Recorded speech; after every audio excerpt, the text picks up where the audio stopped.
For our warm-up this week, we have 4 exercises. The first exercise is going to be our A skip. Okay, drive those knees nice and high, chest up, using our arms as well. Our second exercise is going to be a star jump. Okay, make sure we fully extend the arms out and the legs out. Third exercise, we're going to jump out, squat down, touch the floor, jump back in.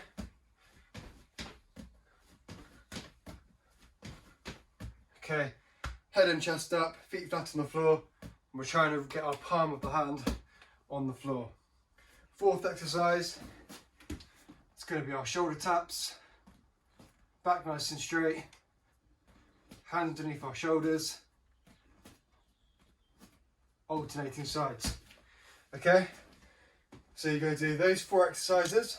You're going to do 25 reps of each, then 20 reps of each, then 15, then 10, then 5. Okay, we have a 5-minute timer to try and get all those exercises.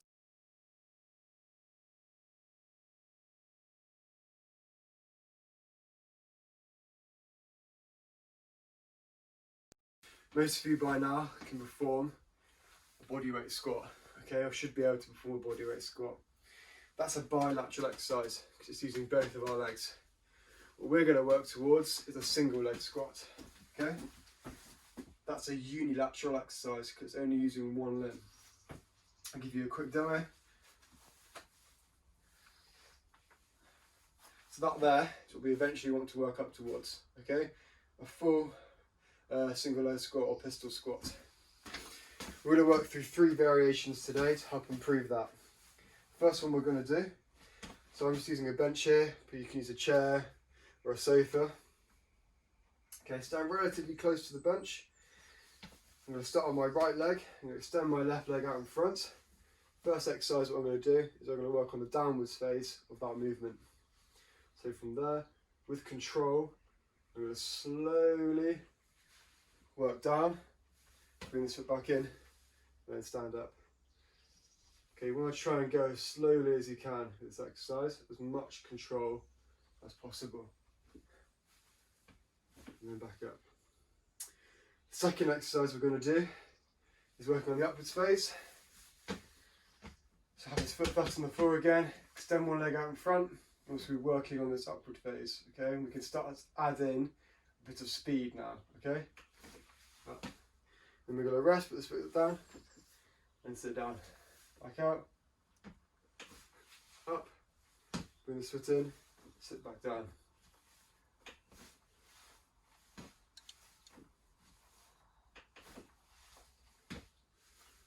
Okay, the third exercise, you're just going to be putting that movement all together. Okay, so extend this leg out, control on the way down, bit of speed on the way back up. Control on the way down.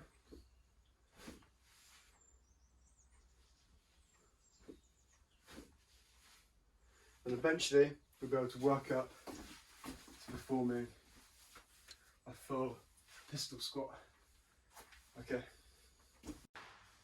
Okay, moving on to our second exercise, and we're doing an RDL, which stands for Romanian deadlift, and we're going to do a single leg variation. Okay, so this movement's working our posterior chain, which is all the muscles that run down the back of our body. Okay?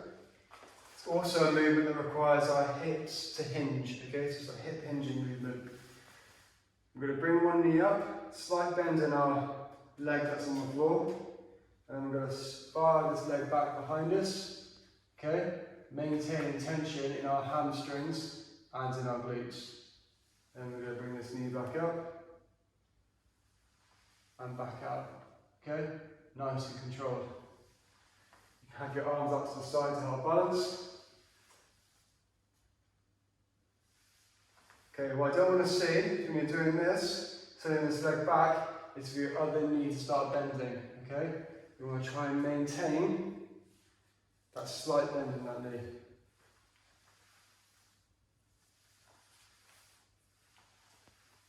Okay, so that's our first variation. Our second variation, we're just going to add some load. You can use a book or a towel, whatever you have. we're just using a yoga block. From there, bring your knee up, send the leg back, and fire your arms out in front. And then back in, and back up. Okay, so this acts as kind of a counterbalance, so it might be easy to do for some of you. Third variation, so we're going to do an RDL into a side lunge. Okay, so we're going to add some movement into this. We do the RDL, then we're going to step through and perform a side lunge. When we're doing our side lunge, okay, we want our feet to both be pointing forwards and for our knee to be over our foot, over our ankle as much as possible. Give you another demo. From there, send that leg back, step through into that side lunge. Try thinking about sinking your hips back towards the wall behind you. Okay, so imagine you're trying to sit down onto a chair. Then we can step back up and reset.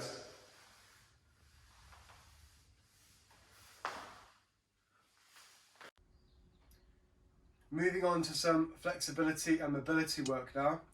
So when everyone's gone on the floor, we're going to work on our hip mobility, especially our internal hip rotation.